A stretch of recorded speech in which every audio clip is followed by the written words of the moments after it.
Well, Mr. Liao, first I want to say thank you so very much, or shishi ni, for sitting down and answering some questions from the fans of Airsoftology.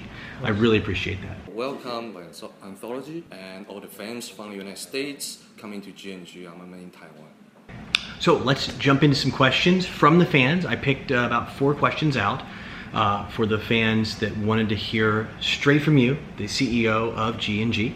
And first with, I think this is probably the biggest question on a lot of people's minds because of the popularity of players like Novrich, Bojups, and other airsoft snipers that are on YouTube. With sniper rifles growing in popularity this year with all those YouTubers, are there any plans on G&G expanding their sniper rifle lineup? Of course, we also pay a lot of attention to sniper rifles. First model that we probably will develop first will be the M40A1, and following by the World War II British Army Lingfield sniper rifles, or actually sniper rifles, and some other modern style sniper rifles as well. Considering the licensing problems, we probably will have to talk to some other companies about that. But in the meantime, we will develop the new modern sniper rifles based on their design and come up with our own design and technology with that.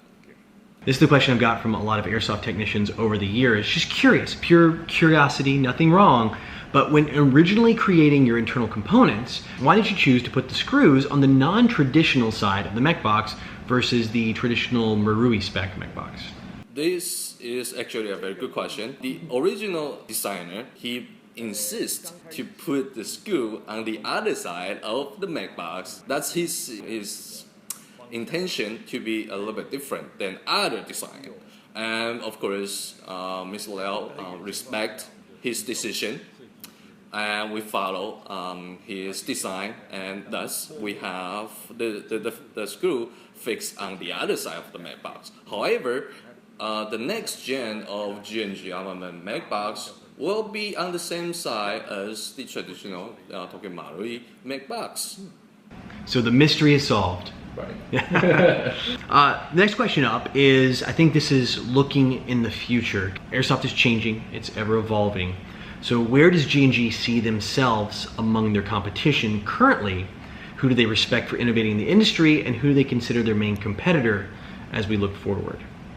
We understand that the airsoft industry is now evolving, and a lot of new companies coming out each year. And they all have some great ideas that we need to pay attention to, and perhaps we pay our respects to some of the great ideas. That's why we keep pushing ourselves to be more competitive in terms of innovations and design. This is why G&G Armament will keep pushing themselves to be the leader of the industry, not only just in the products, also the technology and the new ideas that we will keep coming out to the customers or the users of the airsoft industry.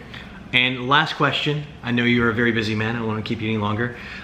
So besides making and selling airsoft guns, what do you, as a leading manufacturer in the airsoft industry, do to ensure that the sport of airsoft continues to remain popular and viable in the future?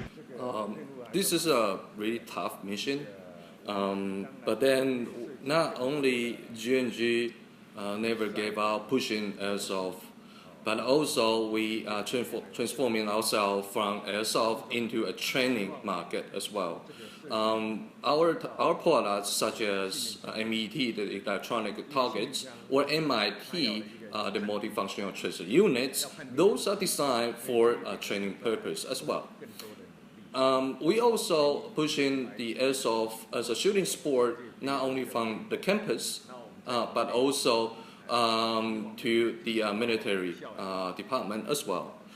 And for those, we're pushing our World Cup shooting competitions to promote airsoft in Taiwan, and hopefully from Taiwan, those events and competitions that we will bring to other countries in the world as well. Well, great. Really looking forward to that. And again, I want to say, just personally on a note of that, what you were doing on the competition of Airsoft with the annual competition where you bring the teams in, the 5x5, the Met unit, I think that is like really goes far. I see it implemented very well in fields and shops as I travel around the country, and I see younger players who may not be able to play on the field because they're not old enough yet, still be able to enjoy Airsoft at an early age and then grow into this hobby. Thank you. Thank you. Well, Mr. Liao, thank you so very much for your time. I appreciate everything. Okay. And congratulations for 30 years. Yeah. And I wish you the best for the next 30 years of G&G and beyond.